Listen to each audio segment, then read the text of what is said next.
What would a Chinese classic look like if you translated it into Scots rather than English? In this episode, we're going to find out. I'm Angus Stewart, and you're listening to the Translated Chinese Fiction podcast.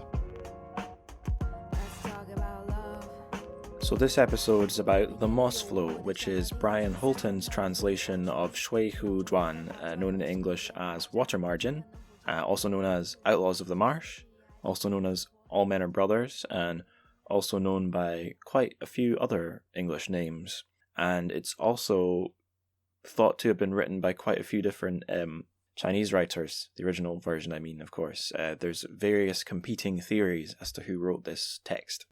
So the two kind of front runners for the possible author, as it were, are hinner-en and Luo Guanzhong. The plain English version that I was using as a reference, which was translated by Sidney Shapiro for the Foreign Language Press, names is the word I'm looking for. That names Luo Guanzhong as the author. Some other likely candidates are Shu Hui and Guo Shun. I'm just referring to the Wikipedia page for this. That could be a starting point if you're interested in this question of authorship. But for the sake of this podcast episode, I'm just going to focus on Brian Holton and his Scots translation, the Mossflow. Not going to look too much at the kind of mysteries of who wrote the original version.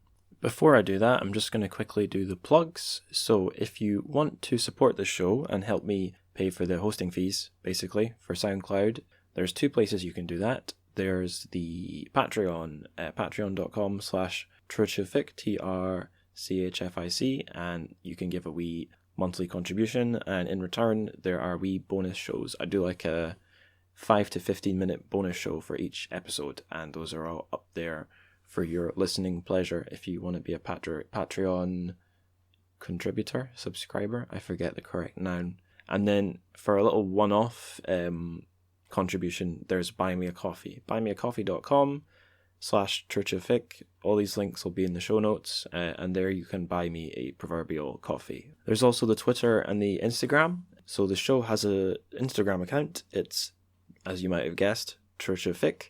And on Twitter, I'm Angus Likes Words. I'm not TrChFic on Twitter. And you can use both of those to kind of keep up with what I'm doing for the show and what other things related to all things Chinese and literary I'm kind of nosying around in. And you can also use them to chat with me if you wish. If there's anything you want to ask, or if there's anything you'd like me to say on the show, something I could address.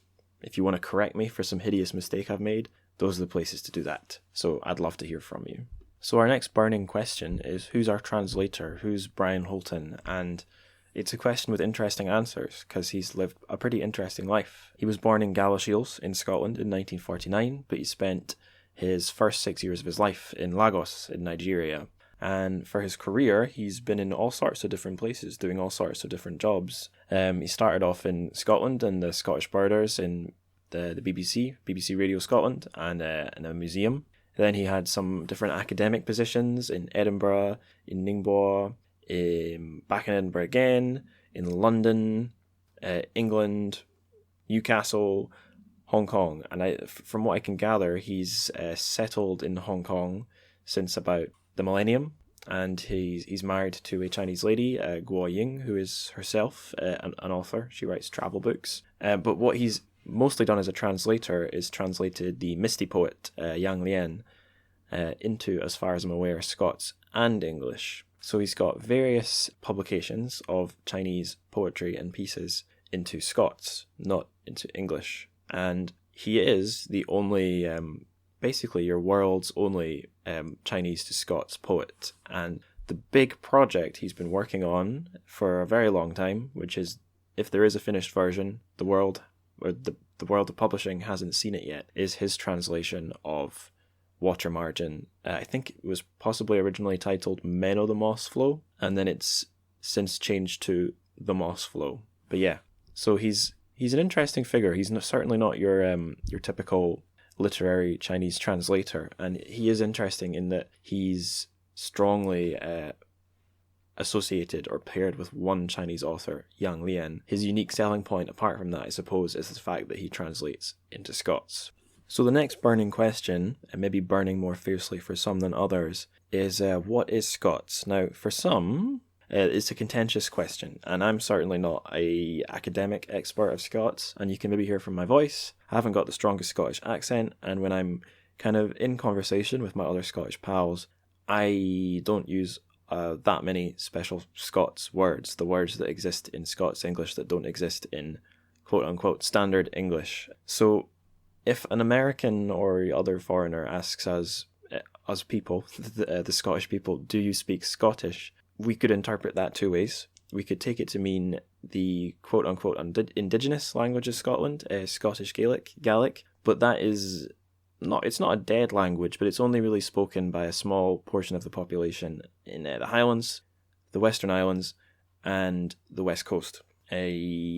Speaking Scottish to most Scottish people would mean Scots, so Scotland's version of English, a dialect. I think there's lots of disagreement as to whether, well, at least online, there's a lot of disagreement about whether Scots is a language or a dialect or what. If I had to call it something, I'd call it a dialect. But yeah, Scotland's version of English. And it's something every Scottish person speaks to some extent, some more than others. It's something we cover at least a wee bit every year in English class. Like in primary school, you'll get some kids-friendly Scots poems. And then as you get older, you get given Robert Burns poems. He's our national poet, and he wrote in Scots. The Robert Burns variety of Scots is old.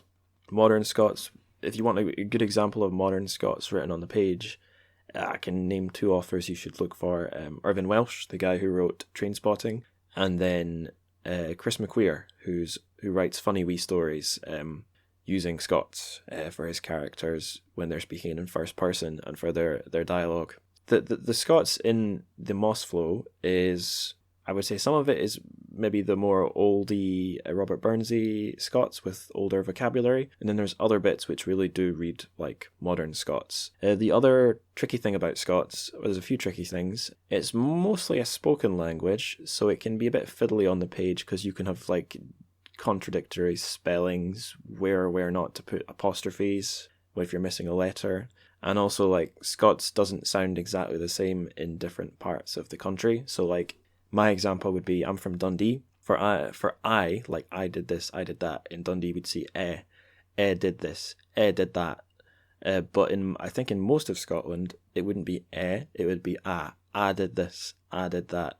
You could probably pick out lots of other examples. You could probably pick out words that are used in some parts of Scotland in Scots that aren't used in others. The more you kind of get into it, I feel, the more fiddly it is to think about how one should write it, which I think makes this translation from Chinese all the more interesting. The choices Brian Holton's made to kind of synthesize from Chinese and synthesize his own way of writing Scots. There's my very inexpert take. If you are someone who disagrees, do so. Use Twitter or Instagram to send me your hate mail, please.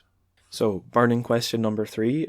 What's water margin about? What's the story? Well, I'll try and give you my elevator pitch. So this is one of China's 4 classics, and it's the only one, I believe, written in vernacular Chinese. You remember from the episodes I've done talking about new culture movement writers who were advocating a move in Chinese literature away from classical Chinese, kind of like Shakespearean Chinese, as it were, to something closer to spoken Chinese. So it's appropriate that Brian Holton's picked this one to translate into Scots, a very vernacular spoken form of English. It's about bandits, basically. It's about this band of outlaws who end up in conflict with the government, as it were, the imperial Chinese government of the time they're living in. It's set during the Song Dynasty, I believe, and I believe it was written during the Ming Dynasty. And the kind of band of outlaws grows and grows, and then eventually they kind of are defeated by the government, but the government allows them to band together to fight against the invaders. And the Mossflow, at least the version that's available, it doesn't make it, it doesn't go all the way up to this defeat at the hands of the government. So in the Mossflow, our bandits are just bandits. They haven't become kind of like patriotic resistance fighters yet. Since we're on the topic of the 4 classics, I'll just name the other 3. I'm sure a lot of you listeners know these 4, but if you don't, the so-called 4 great classics of Chinese literature are Water Margin, 3 Kingdoms, Journey to the West, and Dream of the Red Chamber, and their English name, they all have a few different English names. I think Three Kingdoms, you might also come across it being called Ballad of the Three Kingdoms, I think. Editor's note, the Romance of the Three Kingdoms, not the ballad. Journey to the West, that's one popular translation of that is called Monkey. It's the one about the Monkey King and his pals going west.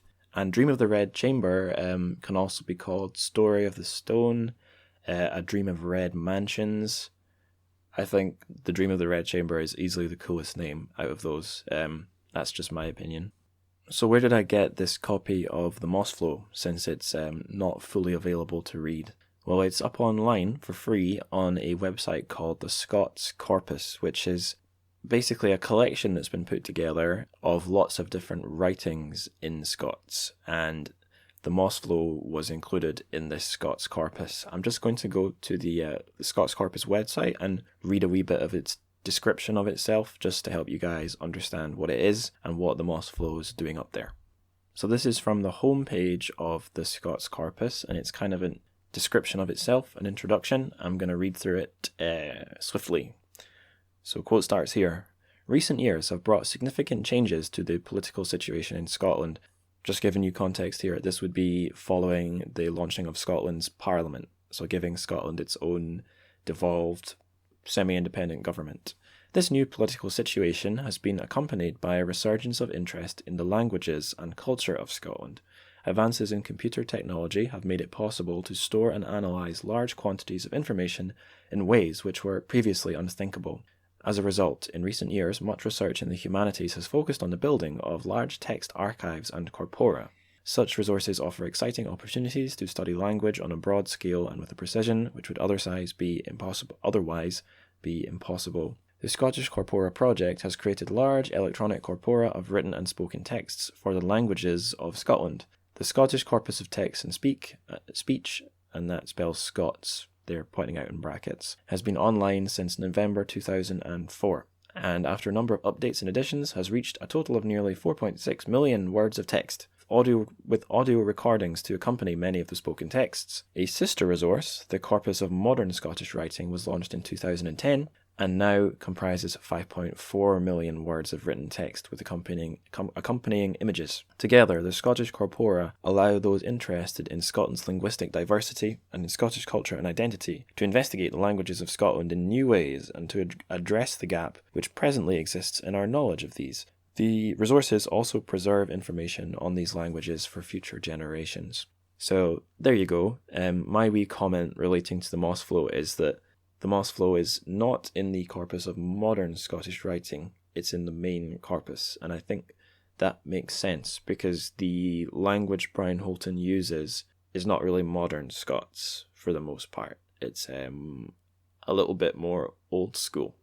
We'll get into that a bit more. So just to give a wee bit more explanation, the organisations which were involved in this were the University of Edinburgh, the University of Glasgow, and the Arts and Humanities Research Council. So that would be UK state funding. And I unless I'm mistaken, a similar or the same government organisation helped to fund the publishing of A Perfect Crime, a.e.'s book in English. So just interesting to see where some of the non-commercial funding sources for this kind of stuff comes from. It's interesting and it's good that it exists.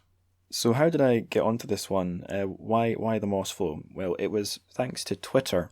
I was observing a conversation that James Palmer, the senior editor of Foreign Policy, yes, the senior editor of Foreign Policy, was having about when certain Chinese words should remain in Chinese in English translations. And he was saying that sometimes there's value in choosing more obscure or archaic words if you're translating folklore. And he gave the Mossflow as an example because it goes to old kind of Scots words, and he thinks that's what makes it work so nicely, so beautifully, he says, even to English speakers.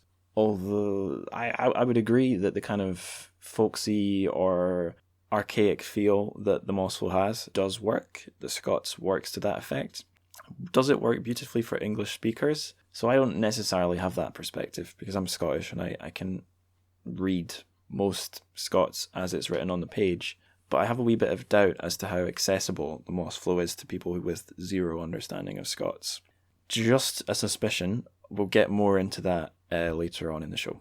So speaking of archaic Scots words, there's the title itself, Mossflow. What's a Mossflow? It's not just something that Brian Holton made up. A Mossflow means a wet peat bog, a quagmire, or a swamp. And it kind of plays into the swampy, marshy setting of the story of water margin. Some of the translated English names name the marshes as well as the mountains that the bandits are camped out on. So I'm just quickly going to go through all the different names that this story's had in translation to English, just to give you a feel for that. So we have, in no particular order, Water Margin, Outlaws of the Marsh, Tale of the Marshes, All Men Are Brothers, Men of the Marshes, and the Marshes of Mount Liang. One of the ones that stands out as being a bit different, All Men Are Brothers, that's an early translation by Pearl S. Buck, who also wrote The Good Earth. She's a very interesting lady, worth looking up. I think the Mossflow does stand out as well. It alludes to the marsh, doesn't use the word marsh, doesn't name the bandits or the men being brothers, alludes more to the landscape. I don't know if there's any kind of deep things to say about that, but yeah, there's your overview of all the different translations of the title.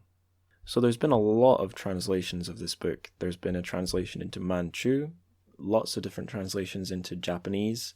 There was Pearl S. Buck's early translation, which was well received, but did have some kind of errors, some kind of mistaken or poor choices in translation.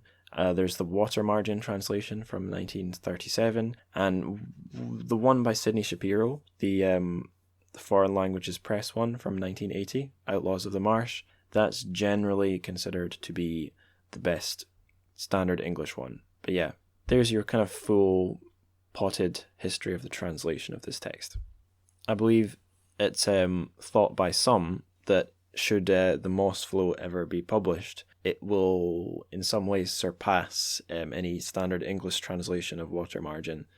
That's a bit contentious because I don't think it's going to be nearly accessible to English speakers as standard English translations, but it's an interesting hot take. So to give you a feel for how my first impression of the text went, I'm going to read you the wee opener. Now, at the start of the story, it's kind of what you might call in a Hollywood film a cold open. It's separate from the main action, and it's with characters who, as far as I'm aware, don't appear again in the text. So this guy, Marshal Hong, he's sent on a mission. Well, Marshal Hong, I should say, in the Mossflow version. Marshal Hong is sent up a mountain to find a monk, and kind of fails on the mission. The monk already got the message before he arrived and passes him unknown on the way. And then Marshal Hong goes and accidentally unleashes 108 spirits, and in some way that leads to the forming of this band of 108 bandits. I shouldn't say spirits, they're demons. I forget exactly how they're named in the Mossflow. Maybe it's just demons. But yeah, I'll read you a wee bit of the opener in the Mossflow's Scots to let you get a feel for it. Right, so this isn't the very start. This is just a bit I know I can read without messing it up. Say it was at fur for the thrang step at the Councillor-in-Chief Zhou and the second secretary Wen Yan Bo wa proponit afuarin the pest orins the capital and monis the lieges at fortune, I don't know that word, fortune thereby. It's our hummel asking at the king's heinous first saw his loving mercy be the losin, don't know that word, the losin of felons, the lichting o' unlaws, and the diluting o' the cess, we mass and mate to begin again this ill dispensation, and the remeed say broch to the commenty. Yeah, I suck at this. But there's one excerpt. I'll find another one for you. Taking the royal orders, Marshal Hong gied his fair wheels to the son of heaven, and with a dictamen on his back and the royal incense in his horn, he back at his post horse, led his menu? Don't know what that is. His menu of Sinri score out of the eastern capital, and gied smartly to Worthyburn County o' Faithlands. They wan our Liang gied by to Faithlands town, where officers o' high and lake degree, I'm sure some I must know people who knows what lake would mean. Where officers o' hie and lake degree came out ayont the burr dykes to welcome them in. Men were often sent to let ken the abbey maester and the dragon priests o' Sublimity Abbey on Dragon Tiger Bray to guard them busk their seals to get the dictum in. I've got to say, it's a lot more fun reading this aloud than reading it off the page. And there are some things I could comment on here. Oh, it's not Marshal, it's Marischal. Marischal Hong. Interesting. So yeah, he's translating some of the proper nouns in an interesting way. So a lot of titles, like Marshal in the plain English, becomes Marischal, and place names in standard English translation, your place names would usually be rendered in just pinyin, the original Chinese word, or maybe they'd go for a very neutral, safe translation to English. But Brian Holton's kind of going all out here with names like Worthy Burn, Burn being a stream, Faithlands Toon. I'm not sure what the original Chinese is there. And things like streams, he calls them burr dykes and stuff. So in a way, it's a more creative, I suppose, translation, a bit more bold, but in a way it's capturing the kind of archaic, folksy feel of the original text. I'm quite curious, by the way, how much sense this is making to the non-Scottish listeners. If you've got anything interesting to say about the how much you can understand, or you want to tell me how crap my reading is, Twitter and Instagram, just get in touch. Okay, here's another wee bit about Marischal Hong and his climb up the mountain. So he's about to meet a tiger. Then a flaff o' wind raised up out o' the corrie on the brae side, and when it was by, on a sudden fray in ahint the pine trees, wi' a girl like thunner, a muckle white-browed, gowden-haired beastie. Not beastie? Beastie? A gowden-haired beastie wi' boggling een came bringing out at him. Marischal? I want to say Marshal. Marischal Hong fair gate a flag. He gied at the ae skreech. Don't know. He gied the ae skreech and cowpit o'er backer. The muckle beast cam on at him, run and run, wi gurlin and wi gowpin, till it turned and it skelpit after back the banking and the banking and all. Down the back banking and all. There we go. Marischal Hong was left streakit out at the tree foot that flayed his 36 teeth was dirling together, and his hair was playing dunty. Nice. And his hair was playing dunty, like dun, like 15 buckets on a wall. Seven o' them gone up and echt. Oh God. Seven o' them gone up and echt o' them got. Okay. Seven o' them gone up and echt o' them gone down. His hale body was numb, like he had the paralytics. Aye the hawks he was like a warrit fechting cock, and his mow was aye Dulani. If I was better at reading this, it would be really good. If I was like 30% better, it would be awesome. So the only real comment I've got on that wee excerpt is you can feel there's a wee bit of humour there, the kind of onomatopoeic thing for the heart there, the dunty dunt. I'm not sure how much of that's in the original Chinese. I have read this section's original English. I don't remember there being a dunt of the heart, but yeah, it's quite amusing, this one, if you read it the right way. Okay, I'm going to read you another wee bit where Marischal Hong is learning that the kind of wise monk he's been looking for is actually a kid. It's being explained to him. Our present papes know to be lichtlie, for he's a bairn, he's beyond our wise and skilly. He's a loon that's together by the common, a sheening luminance in ilka airt, and his prayers is effectful abune either thing. Worldly folk cries him fundator via perfidor. Fundator via perfidor. So that title there, that is not Scots. That's Latin, or something that's kind of emulating Latin, and it seems that Brian Holton's done that for some. I wonder if it's terms in water margin which were in classical Chinese or more formal Chinese. So he's going for something that English and Scots draw on when they need some more classical terminology, Latin, or at least in this case something that looks like Latin, which I think works tonally, but God knows how I'm supposed to know what a fundator via perfidor is. Maybe understanding's not the point. I'm not quite sure. Probably a lot could be said here by someone who's more knowledgeable than me. but I've only got myself. So I'm going to go through some pros and cons of the Mossflow, pros and cons of using Scots and the way that Brian Holton's done it. And then after that, I'm going to do some kind of side-by-side readings. So I'm going to read Sydney Shapiro's English translation alongside Brian Holton's Scots translation. So, the pros. The Mossflow certainly does have quite a folksy or epic or archaic feel to it. There are reasons for that beyond just the tone of the words. I think humour, like in that wee bit where Mayor Hong's fallen over and his teeth are rattling and his heart's beating, I think that works really well in the Scots that Brian Holton's using. There's like a cool otherworldly feel that I get from this book. I don't know if other readers would get it. Brian Holton's choice to change a lot of the place names to Scots places and the titles to kind of Scotsify them, or in some cases Latinify them, it kind of gives the setting or the context a partly Chinese feel, because the actual names of characters like Hong, Zhao, Li Jun, they all stay in Pinyin Chinese, but titles and places and proper nouns get Europeanized, I suppose. So you have this weird kind of mythical, unfixed in time and space setting. At least that's a feeling I get. I don't know if it's the same for other readers, but it makes this this kind of semi-localization thing. And yeah, I think it's just an impressive intellectual feat what he's done with no one else to copy, just going out there on his own and embarking on this kind of crazy project, because Water Margin is a huge text, and he's going for a full, as far as I can tell, he's going for a full translation of the whole thing. So respect to Brian Holton for sure. Some of the cons, I think, are the things that stop me really enjoying reading this.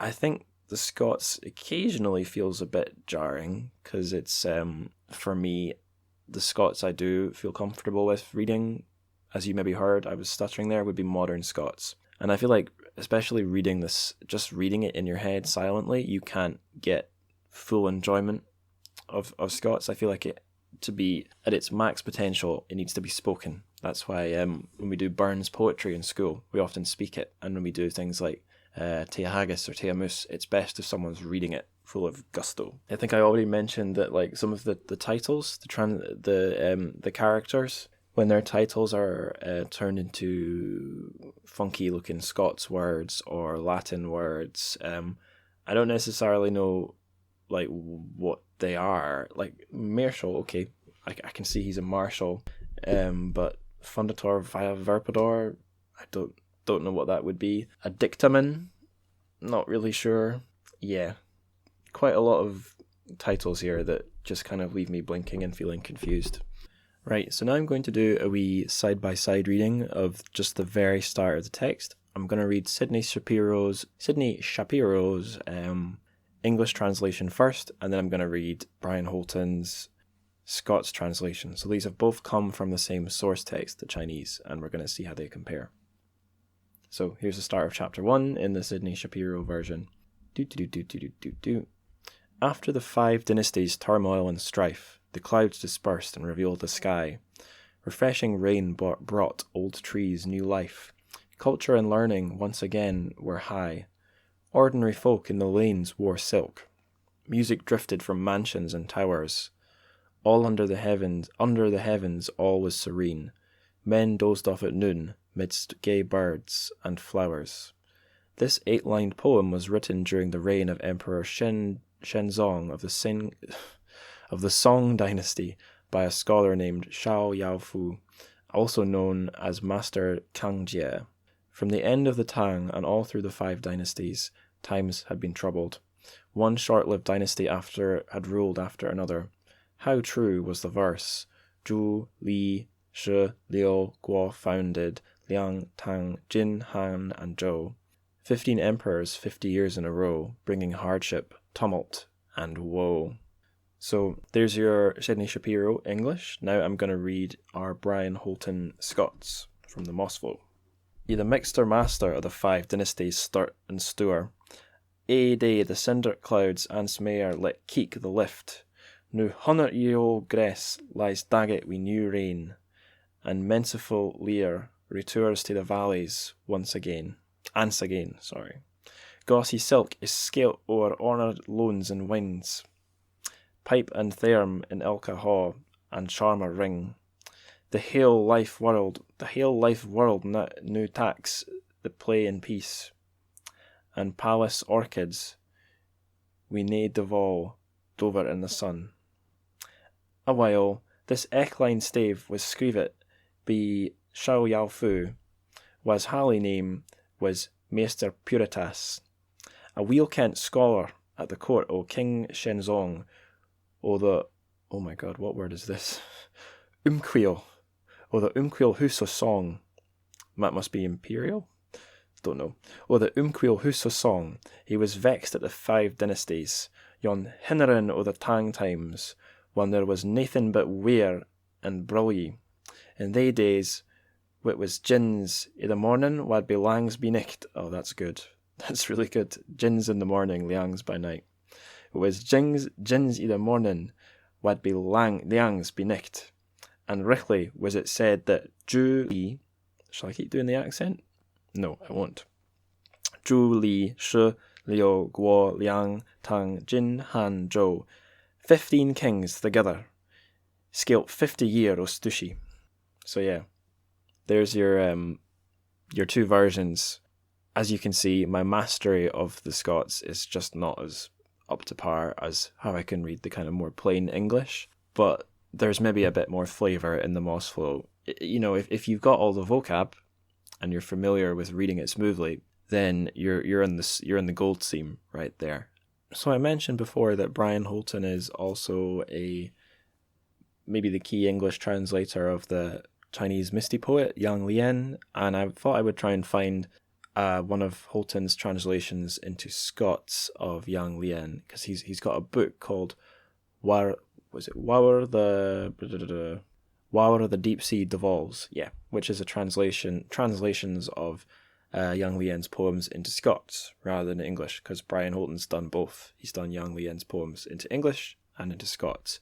And I found a wee excerpt of writing for 8 Other Tongues by Mr. Brian Holton himself, where he kind of reflects on the kind of uses of Scots and English for translating Chinese, both in relation to Yang Liang and also to water margin shui hu zhuan. So I'm just going to read that to you and then read the wee poetry excerpt that Holton includes after this. So here we go. Quote starts here.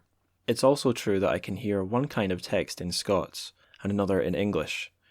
Though I have made Scots versions of some of Yang Liang's poetry, as a youngish, internationally acclaimed modernist poet with serious leanings, he often speaks to me more in English, whereas the down-to-earth subversiveness of an outlaw novel brings out the border reaver in my blood. I'm going to put in a wee note here. So in the Scottish and English borders, there was quite a tradition, if you can call it, of raiding and strife and trouble. And as I said at the start of the show, Brian Holton himself is from the borders. So that's what that means by border reaver. Okay. Quote continues. And I can't help hearing Scots behind the Chinese when I read shui hu zhuan nowadays. With Yang Liang, however, it seems to me that the essential hameliness, that means like homeliness, and he's put in brackets here, familiarity and intimacy, of the Scots, paradoxically enhances the strangeness at the heart of his poetry, just as the ordinariness of his poetic diction in Chinese contrasts with the oddness of his vision. What Scott seems to bring out is an earthiness, an immediacy and a strength, which, together with the spikier rhythms of Scots certainly is spiky, can transmit Yang's voice more powerfully than English versions have so far been able to. This is how he looks in Scots. So here's Weir the Deep Sea Devolves, and this has been put into Scots by Brian Holton. And he's laid out the lines quite interestingly. Some are left aligned, some are centre aligned, some are right aligned. Can't really get that across to you in the podcast, but it looks good on the page. Same as your weariness, blues eye he her yet. Same as a body's glower gars, his wallet the sea. His wallet the sea. Get twice as dreich, gone back same as I, to the rock stain lug where the drum beats a smoor it. Peary coral corpse, a yowden drift, gary spreckles on deed fish. Same as the lift at Beald's your ilka want. Gone back to the meafs, same as the endless gone back, to the scores, storm heeds a about ye, your pipes weird it to skirl on after tunes of corruption, either your death. How o' the flesh, one blue's been kent at the last, the misanthert, oh God, the misanthert sea millions of condors, blithers and devolves. Oh, and then we have the same but in English.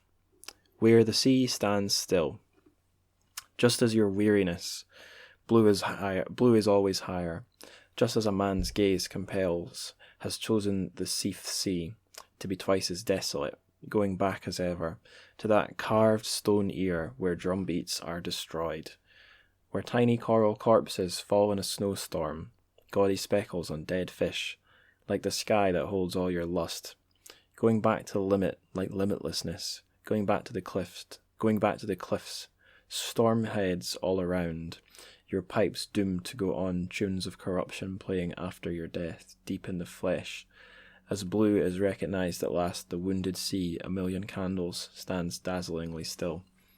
So yeah, there is something lost once you just have it in plain English, like storm heads all about ye, versus storm heads all around. The Scots, I think, is better there. But for me, the gothic-y darkness stands out a bit more in the English, even if it is plainer. Also, I read the English more smoothly, so it has that going. I really don't know how other Scottish people my age with better handling of Scots would read this. I think there's a lot of words here that are maybe of Brian Holton's time and not of my time, and that's the thing with Scots, because it's spoken and it's vernacular, it evolves, and I would say more so nowadays it gets more complicated because we have more transmission of slang through the internet, so different parts of the UK can speak to each other online using their own little lingos, and I can't think of any concrete examples, but I definitely think words from kind of informal slang from England have incorporated themselves into modern Scots. I have absolutely no evidence to back that up, but I just think it's a thing I've noticed, that modern Scots is interconnected with other informal ways of speaking in English, including American English, that it wasn't in the past.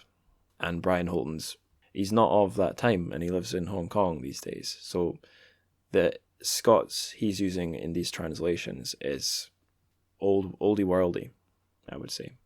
So yep, that's all of my amazing deep takes for this episode.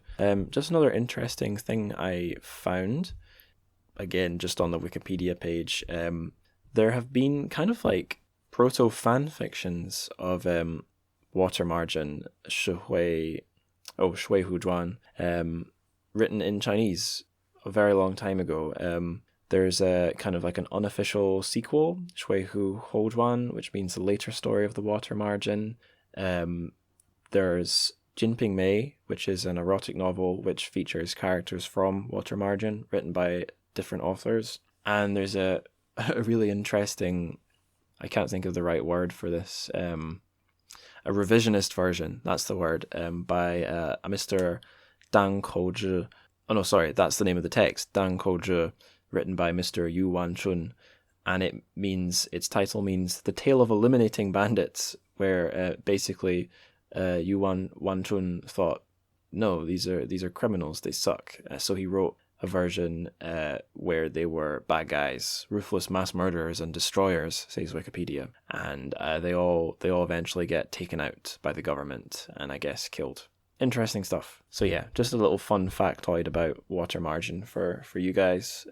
All available for further reading if you just go to Wikipedia and then click the citations, as you should do if you want to be better at citing your sources than me, just constantly referencing Wikipedia. Let's go on to our word of the day. So I thought I would give the name of the 4 great classic novels, because there is actually there's a few different terms for this in Chinese, but I think the most common one is Sida Mingzhu, which means the 4 great masterpieces. Sida Mingzhu. A wee handy phrase I learned too late, honestly, in my time living in China, is Ming, I think literal translation might be something like have fame or have name, but basically Ming means famous. So we could say, I guess, correct me if I'm wrong, but we could say that shui hu zhuan Ming, water margin, is famous or has fame. There's your word of the day. So for the bonus show that I'm going to put on the Patreon, I think what I'm going to do is I'm going to watch a little YouTube video of Yang Liang and Brian Holton commemorating, I think, another member of the Holton family who was a writer, and just talk about that, give my impressions. And I'm also going to watch the first episode of a 2011 TV adaptation of Water Margin. Its English name is All Men Are Brothers, the Pearl Buck title. Because the reason I've chosen this 2011 version, because as you can imagine, there's quite a lot of different TV versions. I was just putting in Google best TV adaptation of Water Margin, and it came up with this article from the Global Times, which, if you haven't heard of the Global Times, it's an English language nationalist state Chinese paper and website. So they take positions which are not strictly the Chinese government, like the China Daily Line. They're often more hawkish and more aggressive. So they're an interesting publication, and they have an article about this 2011 adaptation, which they denounce as being inaccurate and gay. And I was like, hell yeah, inaccuracy and gayness in a classic. Sounds interesting. So I'm going to watch that and then share my thoughts on that. So that's all for this episode. Hope you've enjoyed it. The episode that's next, so in about maybe 3 weeks' time after my holidays, is going to be on Zhang Zilong's Empires of Dust. We may well have a cool guest on that episode. Cool guests only, of course. In the interim between now and then, do give us a follow on Instagram and Twitter. Remember the Instagram, it's TrChFic. Twitter, it's Angus Likes Words. You can give me feedback on this episode. Tell me how bad my Scots readings were. I would like to hear that. Don't forget you can support the show through Patreon and buy me a coffee, but also by subscribing if you're not yet subscribed on whichever podcast provider that you like to use. And most importantly, by telling your friends. Tell your friends about the show, tell your brothers in arms, tell your sisters in arms, tell your dog, tell anyone who'll listen, really. Yeah. Thank you so much for listening. Be safe out there, watch out for tigers, and 再见.